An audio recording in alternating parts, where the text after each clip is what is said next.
நீதிமொழிகள் அதிகாரம் 13. ஞானமுள்ள மகன் தகப்பனுடைய போதகத்தை கேட்கிறான், பரியாசக்காரனோ கடிந்து கொள்ளுதலுக்குச் செவிகொடான். மனுஷன் தன் வாயின் பலனால் நன்மையை புசிப்பான், துன்மார்க்கனின் ஆத்துமாவோ கொடுமையை புசிக்கும். தன் வாயைக் காக்கிறவன் தன் பிராணனை காக்கிறான், தன் உதடுகளை விரிவாய்த் திறக்கிறவனோ கலக்கமடைவான். சோம்பேறியுடைய ஆத்துமா விரும்பியும் ஒன்றும் பெறாது, ஜாக்கிரதையுள்ளவர்களுடைய ஆத்துமாவோ புஷ்டியாகும். நீதிமான் பொய்ப்பேச்சை வெறுக்கிறான், துன்மார்க்கனோ வெட்கமும் லச்சையும் உண்டாக்குகிறான். நீதி உத்தமமார்க்கத்தானை தற்காக்கும், துன்மார்க்கமோ பாவியை கவிழ்த்துப் போடும்.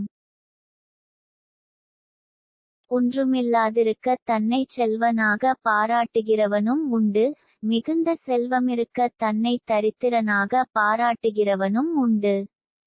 மனுஷனுடைய ஐசுவரியம் அவன் பிராணனை மீட்கும், தரித்திரனோ மிரட்டுதலை கேளாதிருக்கிறான்.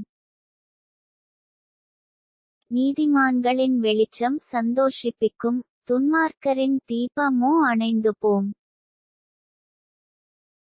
அகந்தையினால் மாத்திரம் வாது பிறக்கும், ஆலோசனையை கேட்கிறவர்களிடத்திலோ ஞானம் உண்டு.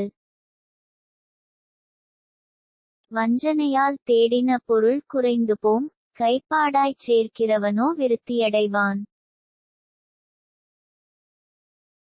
நெடுங்காலமாய் காத்திருக்குதல் இருதயத்தை இளைக்க பண்ணும், விரும்பினது வரும்போதோ ஜீவவிருட்சம் போல் இருக்கும். திருவசனத்தை அவமதிக்கிறவன் நாசமடைவான், கற்பனைக்கு பயப்படுகிறவனோ பலனடைவான். ஞானவான்களுடைய போதகம் ஜீவ ஊற்று, அதனால் மரணக்கண்ணிகளுக்கு தப்பலாம். நற்புத்தி தயையை உண்டாக்கும், துரோகிகளுடைய வழியோ கரடுமுரடானது.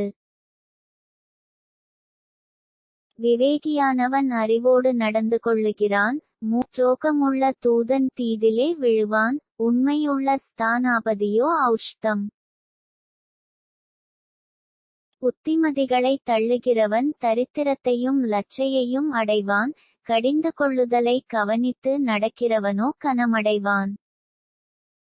வாஞ்சை நிறைவேறுவது ஆத்துமாவுக்கு இனிது, தீமையை விட்டு விலகுவது மூடருக்கு அருவருப்பு.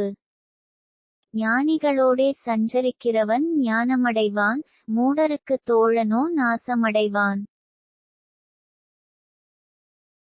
பாவிகளை தீவினை தொடரும், நீதிமான்களுக்கோ நன்மை பலனாக வரும்.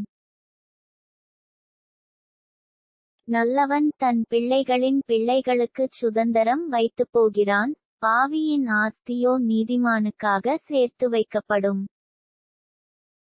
ஏழைகளின் வயல் மிகுதியான ஆகாரத்தை விளைவிக்கும், நியாயம் கிடையாமல் கெட்டுப்போகிறவர்களும் உண்டு. பிரம்பை கையாடாதவன் தன் மகனை பகைக்கிறான், அவன்மேல் அன்பாயிருக்கிறவனோ அவனை ஏற்கனவே தண்டிக்கிறான். நீதிமான் தனக்கு திருப்தியாக புசிக்கிறான், துன்மார்க்கருடைய வயிறோ பசித்திருக்கும்.